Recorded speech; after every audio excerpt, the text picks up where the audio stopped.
شما تشکر و قدردانی میکنم.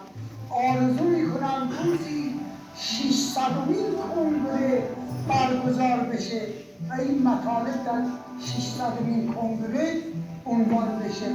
61مین کنگره رو ما الان پیش رو داریم در اول آذر ماه 1403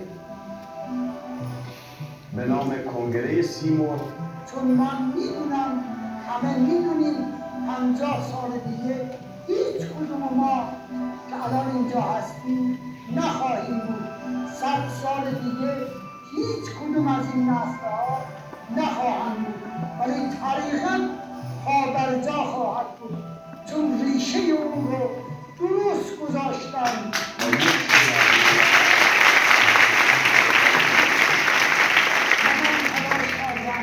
ریشش درست بپیمایم. نشان من، درست پیمودن من، وجود همراهان معتقدتر از خودم، دانشمندتر از خودم هستند که الان در صحنه وجود دارند. انشالله شما هم معتقدتر از خود و دانشمندتر از خودتون را تربیت خواهید کرد تا این طریقت تا بشریت هست ادامه پیدا کند. من که مست از می جانم تتناهویا،